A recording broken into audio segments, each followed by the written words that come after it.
make another part of this now. So, yeah, like I was saying, I finished on the last one, but the more you kind of set the tone that you're the person who will always be there for someone, unfortunately, it'll just be assumed that you're, and there'll be no praise given because the bar's been set really low for the other person. So, if they never show up to help someone out and they never put themselves out for someone, the one time they do will be appreciated way more than the countless times you've put yourself out for somebody. In my own experience, I don't think I'm alone in that at all. Which isn't nice. It's a pretty shitty way to treat people, if I'm being honest, but that's how I found it. And I was kind of touching on something there which I'd like to just mention. So, I'm not going to mention companies or whatever. I'm just going to say I was going for a job and wasn't quite sure who I was going to be working with. And I found out that the company I was going to be working with, I found out the name. And they were an engineering company. And I said it to my dad and he said he hadn't got good experience working with them. I said, oh shit, how come? And he was like, well, you know, they don't meet deadlines and they make excuses, they cut corners. And then he finishes it by saying, you'll be fine though. And I was like, what? Your experience has been bad, but I'll be fine. It's kind of like that low self-worth that you should have. It's kind of making it seem like you don't get to have standards. That's what I got from that when I thought about it a bit more. It's like everybody else is allowed to go, no, I'm not doing that because it sounds shit and I have more standards for myself. I was kind of like, okay.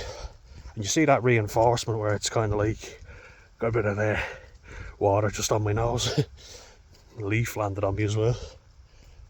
But you see that kind of way where it's reinforced.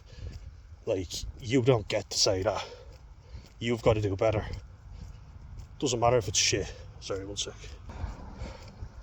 It's a case of don't be a handbag. Get on with it. Just do it. It's a lot of shame-based stuff to get you to man up. And like that would be how he would act. It's kind of like, just get on with it, bullshit your way through. Make it look like you know what you're doing even if you don't get the right training. And I always thought, yeah, okay, he's right, fair enough. And I listened to him. And it ends up that I'm really anxious, don't know what I'm at half the time. Feel shit because I don't know how to do the job properly. And I don't feel like that's the right way to go about it. You shouldn't have low standards for yourself. You should want to do well, you should want a job that looks good, comfortable. And if it's not a perfect fit, you don't do it. I'm not saying you should quit and, you know, be Mr. Perfect where everything has to be perfect for me or I'm not doing it. No, life isn't ever going to be perfect, you know, for sure. But what you have to do is have your boundaries, as I keep saying. It's such an important thing. I didn't realise how I had none until I started setting them, you know. Because I was always a yes man, saying yes to fucking everything. Meanwhile being extremely uncomfortable, being sick, like on a pitch. About to have a panic attack like on the fucking pitch, you know. Trying to make it to every training, trying to do everything perfectly, which was a losing battle from day one, to be perfectly honest. It was never going to work, you know, at all. Tried it, and at least I know that I've tried, and it wasn't feasible, it wasn't sustainable, and I'll never make that mistake again, because I know it doesn't work for me. So there is like benefit to trying something, failing, realising it's not for you, and moving on. You can kind of tick off your box and go, yeah, I've tried, not for me. At least I gave it a go, and that's my way of looking at everything. So bringing it all back to masculinity and really trying to just kind of make sense of it all, you know. Like, there are ways that you can be masculine and not raise your fists to someone, you know.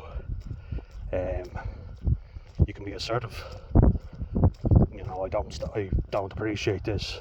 I'm not taking that, you know, the way you spoke to me. I'm not fucking dealing with that, you know.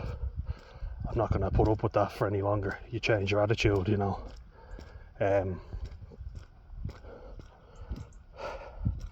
Like I said, it doesn't always have to be physical threats, but it's